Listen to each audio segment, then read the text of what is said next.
What's up, everybody? So, as I said before in my introductory video for this channel, I always am going to try to keep it as positive as I can, even when I'm criticizing stuff. That means that this is yet again another video of a wrap-up video of the month of March, a few of the good things that I enjoyed from the month. Let's go.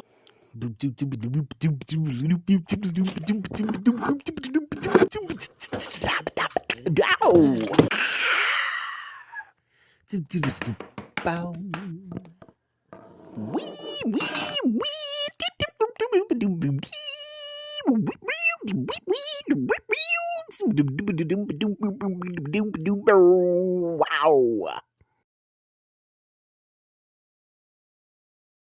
What's up, everybody? So my name is Michael Stephenson. Welcome to my YouTube channel. You are currently watching my art/entertainment industry series. If this is your first time here, I would ask that you please go watch some of my other videos, et cetera, et cetera. Now, for this video, you don't actually have to go watch any of those.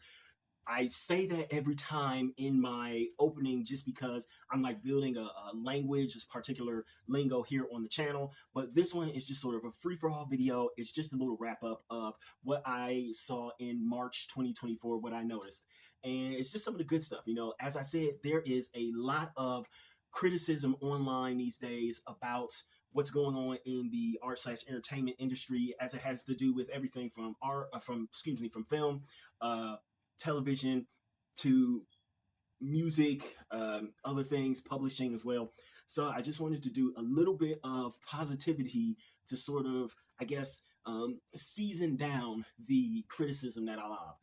So with that being said, I have a few things that I want to go over and review for the month of March 2024.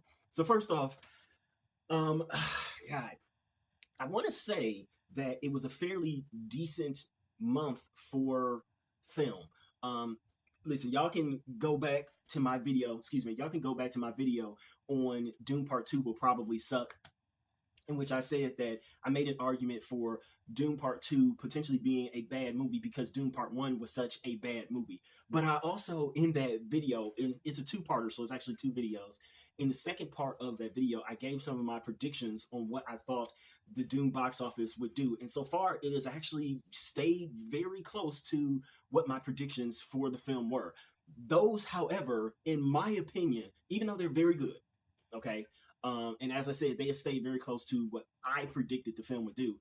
In my opinion, that is still not good enough, but it was good for a March movie. So to say that, I open it up to say that I think we didn't have a single flop this month. I don't think we had a single flop movie this month, which was actually, when you think about it, it's pretty great, especially considering the kind of box office returns and whatnot, box office grosses that we have been seeing for the last 5-6 years, maybe even a little bit before the pandemic. I don't know. I'm trying to think of how many months we've had where there wasn't a single flop movie. Even for the, and again, like I said, I could be wrong, but even for the indie market, for movies like Love Lies Bleeding, I'm forgetting a few of the other films that that came out this month that were sort of, indie or mid or low budget films. But even for those kinds of movies, I think that they did fairly well considering what their forecast was, what they were forecast to do, and what the expectations of the producers and the people behind the films wanted the film to do in the box office. So Dune did well. Of course, he follows that up with Kung Fu Panda 4, I think it is, which that's astounding that Kung Fu Panda is already on a fourth iteration. It's just, wow. Okay. You also had Ghostbusters Frozen Empire, Frozen Kingdom, Frozen something. I don't know what it was, but even it, I believe it has made like $100 million already. There have been some, and of course, we won't really know for a couple of weeks now, but we ended the month with Godzilla and Kong. I don't even know what the subtitle for that one is. I'm blanking on it. It's Monsters something maybe, or King, or no, I don't know. I have no idea what the subtitle of it is. I was gonna actually go and see it, but then I was like, nah, because I got kind of lazy. But more importantly, I'm really busy right now with some other videos on the channel. But again, the fact that we didn't seem to see a flopping movie this month, as opposed to last month, in which, yeah, we had one flop. And see, here's the thing: I don't know if I want to say that Argyle released in January, but I don't really know if it released in January or February. I'm not sure. But last month in February 2024, the big flop was Madam Web, obviously. So not only did we not have almost any flops, but we also didn't have a comic book movie that was a flop as well. Now, that doesn't mean that we didn't have bad movies this month. There have been some critics that have come out and, they've labeled some films like, ooh, this is bad. Fans have said some of the same or similar things. So it doesn't mean that we didn't have bad movies. It just means that the movies met expectations, which is good. That's always going to be a good thing. So another thing that was good is I like that finally some of my most favorite shows return. And that is, listen, I guess you could still put Grey's Anatomy in there. I said one of my earliest videos on this channel before I was even doing the Hollywoodisbroken playlist is a video on Grey's Anatomy, and it was from last year, I do believe, in which Ellen Pompeo, for those of you who don't know, she plays Meredith, obviously. She finally said that, yeah, I'm gonna be leaving the show, and so she basically left the show in a full-time cast role. But the problem is that she was still the narrative voiceover at the beginning and end of each episode, so it kind of really didn't feel like she left. And now she's sort of back, but it's supposedly a reduced role, so you might not see her on every episode, but like every other episode. I don't know. Just the fact that it's returned, even though I don't really watch it anymore, I'm like, well, okay, that's great. At least there's some sort of comfort food type of programming out there for people. But the one that I really do love watching, and I absolutely love the show, is 911. The return of 911. That was my show. And not only that, but it had one of my favorite moments of the entire month, to be honest with you. So to set the scene up, Angela Bassett, she stars as one of the cops on 911. She's like the main cop that we follow on 911. And she's married to the main firefighter captain that we follow on 911 as well. And so they usually just sort of stick to the emergency, or excuse me, the 911 operator calls. Like they stick to that and a little bit or a lot of bit of the fire. So it follows firefighters mostly, but every so often it'll have her in there where she's like working a case and she's stopping criminals, et cetera, et cetera. So she obviously is a veteran actress. She's been around for a very long time. She knows what she's doing. She's turned in wonderful performances all across the board. And she's also an executive producer on the show. And I believe she became an executive producer fairly early on in the show. I want to say like the second season, she was a producer on the show. I say all that to say this. If you know anything, and we'll talk about the Oscars in a minute, but if you know anything, the history is that Angela Bassett is one of, I would say, the top 3, maybe 4 Black actresses in Hollywood right now, and especially of a certain age. You still have Viola Davis there, Angela Bassett, as I just said, and then you can there's a few other Black women that you can sort of throw in there that at any given point in time, if you hear their name or if you see them in a movie, you automatically know, yep, I missed the snap, y'all. You automatically know that they're going to give you an amazing, phenomenal performance. And so she was up for an Oscar last year, 2023, for Black Panther: Wakanda Forever, her role in that as she's the queen. And she did not win. It was Best Supporting Actress is what she was up for. And she didn't win. She lost instead to Jamie Lee Curtis, who was in Everything Everywhere All at Once, which I've seen both movies. I've seen the acting in both of them. And it's kind of hard because, I don't want to make this video overly long, but I didn't necessarily hate that Jamie Lee Curtis won.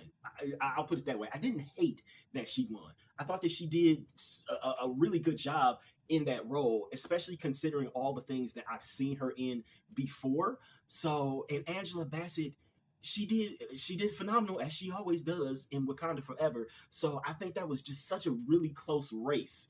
But with that being said, there were a lot of people, and especially a lot of my people, a lot of black people, who were quite ticked about the idea that Angela Bassett yet again did not win, and she has not won, to my knowledge, a single big time award. Okay, no Oscar, no Emmy, none of that stuff. And she is, like I said, a phenomenal actress. Just go back, watch some of her earlier work, watch her work now. You can even watch her work off of American Horror Story. She always turns in a great performance. And so, they had this picture of her, or they put the camera on her in the audience when she didn't win. And for like the last 6, 7, maybe even 8 months, people were making all sorts of jokes and, saying that she was robbed, et cetera, et cetera. So then 911, the season opener for 911, it switched. It even switched channels from Fox over to ABC because the production at Fox, it got just far too expensive for the Fox budget. So Disney moved it over to ABC. It's a whole weird business decision, even though they're owned by the same company, whatever. But it moved over to ABC. The very first scene of the premiere is her sitting in a therapist's office, and she's talking about this cruise that she and her husband are going to go on. And the reason why I mentioned that she was married to the firefighter is because she married him in like the first or second season, and they never went on a honeymoon. So this is years later. They're finally going on their sort of pseudo honeymoon, and he's taking her on this cruise. She explains that she hates water. Like she hates being out on ships and whatnot. She doesn't like even the idea of being on a cruise. And the reason why is because years ago, when she was a young little girl, I think it was NBC, showed the Poseidon Adventure. Now, if you know history, you know that the Poseidon Adventure was like, it was one of those crazy disaster movies, and it kind of was in some ways the Titanic before the Titanic. Like not in box office or anything like that. It actually was a TV film, and all it showed was it was a rogue wave, I believe, came and struck a cruise ship and turned the cruise ship upside down. And so the whole movie is everybody trying to survive and get out of the ship. They also remade it quite recently. I want to say maybe in the early 2000s or maybe 2013 or somewhere in there. They remade it, and the remake is okay. But I've seen both the remake and the original, and I think they even maybe had a third iteration of it. And anyway, in any case, she was going on about how much that film scared her as a child and how realistic it was and how well acted it was. And not only did this scene do two things. The second thing I'll explain in a minute, but it was a great scene because she ends it. Well, no. I guess I have to explain the second thing first, actually. The first thing that this scene did is that it reminded me that the Oscars, the Academy Awards, used to just honor a film regardless of where it was. So they did not have this whole restriction of a film needs to come out in the movie theaters. It could just be on TV. It could be anywhere. It didn't matter, so long as people could view it. And so Angela Bassett's character brought up the idea that it was such a great movie and it's such a powerful and impactful movie that I think it was Shelley Winters. She was nominated for an Oscar for Best Supporting Actress within the film. Yo. If I have the clip, I'll try to put it in here, but I don't want to get copyright straight. Oh Lord, just the reaction that she gave, because the therapist was like, "And did she win?" And Angela was like, "No, she did not." Yeah. I love the amount of pettiness there, the amount of pettiness, the amount of sourness, the poor sportness. I actually love it because look, I know that I probably shouldn't. And it's like, oh, that's terrible for her to do that, blah, blah, blah, yada, yada, yada. But at some point we have to allow everybody, and yes, that includes famous people, celebrities, people who are rich even. We have to allow people to be just that, people, to be human, to show human emotions. So was she sour and maybe a little jealous that she didn't win? Yeah. And I think that's an okay reaction. Like, people, there have been lots of years where people are like, listen, you should have won something by now. You've been in the game for so long. You should have won something by now. And just the fact that, yeah, I don't know. I especially love it too, because if you know anything about 911, it's a show that's actually produced by Ryan Murphy. He's a power producer, right? He's behind such hits as American Horror Story, American Crime Story, Glee, and he's also done, or rather, he also did this show in the early 2010s called or entitled Scream Queens, and it was basically sort of playing on the horror trope of, the last surviving girl, the last girl, and one of the Scream Queens that he had on the show was Jamie Lee Curtis.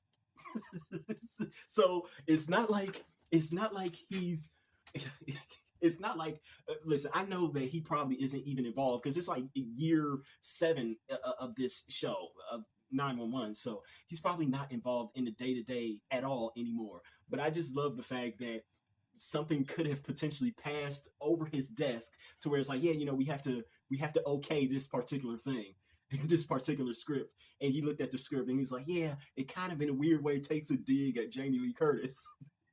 It takes a dig at the fact that Angela Bassett did not win Best Supporting Actress at the Oscars last year, and she still feels a way about it.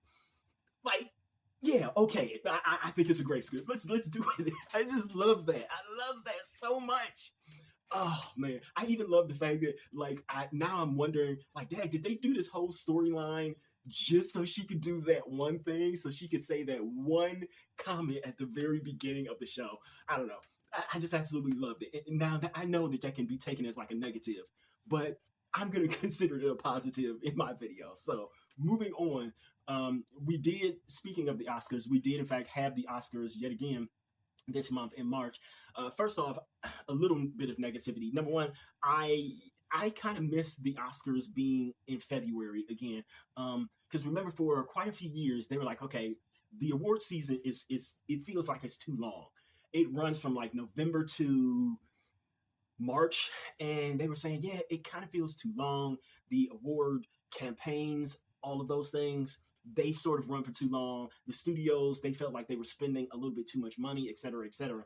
So they wanted to shorten the season. So they put the Oscars, which is usually always considered the final award show of the award season, they put it in February as opposed to March. So I would have preferred if it was 2 weeks earlier. But even with that being said, I didn't watch it. So it doesn't really even matter. So look, I think this is like the 6th or 7th year that I didn't watch the Oscars. And because I haven't watched since, I don't know, like I've said in other videos, I don't think I've watched the Oscars since the whole La La Land Moonlight debacle at the very end of the Oscars. I haven't watched it since then. And I want to say, for me, this has always been a kind of a big deal that I'm sort of somehow no longer interested in even watching the Oscars. For someone who has devoted their entire life, their livelihood, the very being of who they are to the film and television industry, to not want to watch the biggest award show of that industry, to me, it says a lot, and it's one of the reasons why I'm doing these videos looking critically into the industry as we go, even though I don't particularly want to criticize because, I'm a writer, I want to be part of the industry. I'd rather not criticize. But with that being said, there was at least a couple of good things. First, there was a big shining light this year, and that was Christopher Nolan's win. So, claps for it. This is not a pity clap. It's like the middle of the night, so I had to be quiet. But the fact that, first off, I'm a little saddened only because of the fact that I didn't actually get to see his win. I didn't get to see that sort of moment for him come to culmination after so many years of putting out some really great, amazing films, especially during this Avatar era, in which, you know, again, if you don't know what the Avatar era is, please go back and watch that video. But putting out good films in this era for the last 15 or so years, it has been, you can tell that it's been a big struggle in Hollywood because everybody is feeling differently about the industry these days. So for him to be able to still do that, hats off in a big way. And yes, even though if you watch my channel at all, you would probably know, or at least my entertainment industry part of the channel, you would probably know that I, before Dune Part 1 came out, the Denis Villeneuve film, before it came out, I had actually chosen Tenet to be the epitome, to epitomize all the things, or at least most of the things, wrong with current modern day Hollywood. Of course, that crown now goes to Dune Part 1, but Tenet was just, it was just like one of the worst movies. And I still today think that it is to date Christopher Nolan's worst film. But even with that said, I have always been a huge fan of Christopher Nolan. I think I've seen most of his catalog. There's maybe one or two films that I'm missing in there that people have like told me about, like, oh man, you got to see this movie about this guy forgetting, and like there's a few movies in there, I think, maybe one or two, like I said. But I've been with him ever since, God, what was it? Insomnia. For those of you who don't know or have never seen Insomnia, I highly recommend that you look that movie up. Excuse me, search for it. Just search for it in any streamer or any sort of DVD, wherever you can find it, and watch it. It stars Al Pacino and Hilary Swank as detectives that are looking for, I believe, a serial killer, and it's based in way far up. I want to say it's based in like Alaska somewhere. It's one of those edge of the world type of places. And I say that because there's sunlight almost 24 hours a day while they're searching for this killer who's killing people while the sun's still out. And the great thing is that Robin Williams is the serial killer. He is the one who plays the serial killer. And I want to say that this even came out before 1 Hour Photo, but I'm not sure. I think they were maybe around the same time. I'm really not sure. But it was the movie that, in my opinion, it really, and this, mind you, yes, it was one of those movies to where it's like, ooh, that was a really great movie. But I'll be honest with you, I did not take Chris's name down at the time. But looking back on it, I was like, yeah, that was the movie that really made me pay attention, at least, to what was going to potentially be coming in the future. And then, of course, he went on from there to do Batman Begins, and that was, you know, his trajectory just kept going up and up and up. But I am so glad that he finally won his first Oscar, and I believe he's 50 something. So yeah, you know, we have seen a lot of writer directors win stuff before that age, and just the fact that, again, he finally has got there. I'm just really glad for him. Really glad for him. Even more to the point, the fact of the matter that Oppenheimer is still out in certain places around the world. So it did not have the worldwide opening like a lot of movies do. It had a staggered opening. So I think it only recently opened in, I want to say, some of the Asian countries, in either South Korea or Japan. And of course, you can understand why, specifically with Japan, especially, why it would only just now be opening, but it's still making a lot of money. And weirdly enough, there was a little snippet of an article that I read that said that Oppenheimer just made more money in its 200th something week out than Madam Web did. I was like, oh, that's such a cold dig, but it's so funny. But anyways, yeah, I love that. And of course, we also have to mention Robert Downey Jr. I love the fact that Robert Downey Jr. also finally won his first Oscar as well. So, you know, after it's been a very long, very arduous, very up and down career for him. All of the past struggles and things that he has had in his life, the personality changes, the struggles with his parents, obviously the struggles with addiction, all of that stuff. to see him finally be able to be in a position where he was able to overcome that stuff, reapply the most advanced parts of his craft, and really just get down to brass tacks and apply himself nose to grindstone and really work on character and things of that nature, and finally win after all these years. I think it was a great thing. Yes, I'm going to ignore some of the controversy about the Oscars, him not looking at the Kiwi Kwan, or I'm just going to ignore all that stuff. In the moment, you act however you act. Okay.